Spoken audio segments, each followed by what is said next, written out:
Sumainyo ang aking pangungumusta. Naway magbigayan kayo ng kapayapaan sa isa't isa na may kagalakan. Dalian ang aking napagmamasdan. Sa tuwing ako'y nakamasid sa araw-araw ng inyong mga paghayo. Kayong lahat ay punong-puno ng pag-iibigan. Punong-puno ng pag-uunawaan. Punong-puno ng paggagalangan sa isa't isa.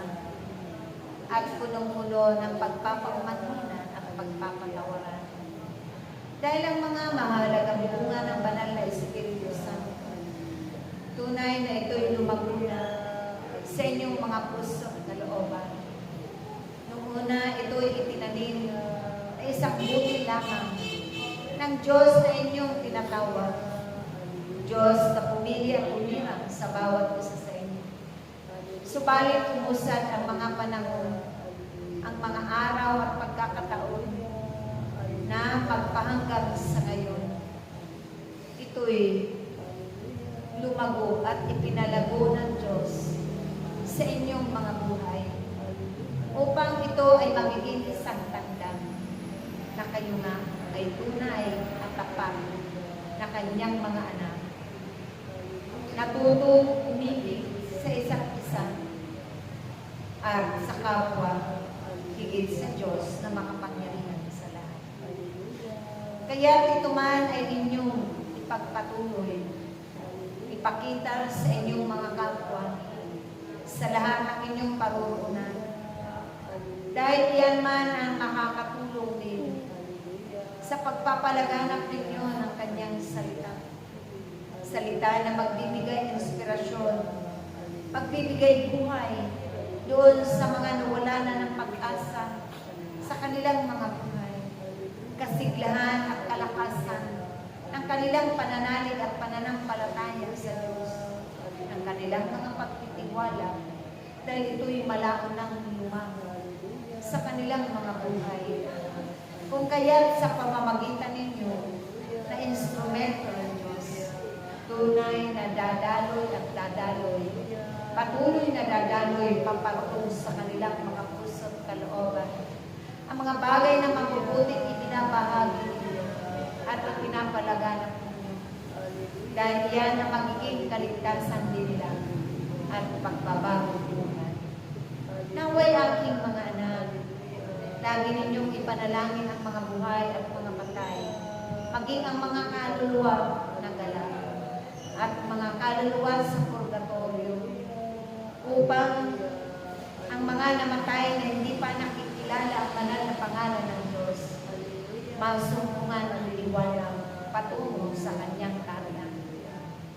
Makamit din ang kaligtasan dahil ang lahat ng yan ay isang himala ng Diyos sa kanilang mga kaluluwa. Kaya aking mga anak, kayo nawa ay huwag mapapagod sa inyong mga gampanin at tungkulin na lagi ninyong ginaganap ito sa araw-araw ng inyong mga buhay. Tulad ko na inyong ina, nung ako'y itinakda ng Diyos sa mga panahon yun, bagamat ako man ay nasa murang isipan pa lamang, subalit ang nasa isip at nasa puso ko ay bahala na ang lahat ng ito ay tunay na ipinagkatiwala ko sa Diyos kung papaano ko mapapagtagumpayan ang mga bagay na itinakda niya sa aking buhay. Naway ganoon din kayo. Isipin niyo lagi na may Diyos na kasama kayo sa araw-araw ng inyong mga buhay. Kayo ay isang pamilya na kanyang binuklod ng pag-ibig. Iisang espiritu ang taglay-taglay. Kaya darating pa ang mga tupan na malaon niyang ibig, tirangin din at itakda sa mga panahon. At tunay na marami kayong makakatuwa upang ganapin ang nararapat ng naayon sa kalooban ng Diyos. Naway aking mga anak, huwag na huwag kayong hihinto sa inyong mga paglilingkod. Lalong-lalo na sa mga panahon ito. Ito ang panahon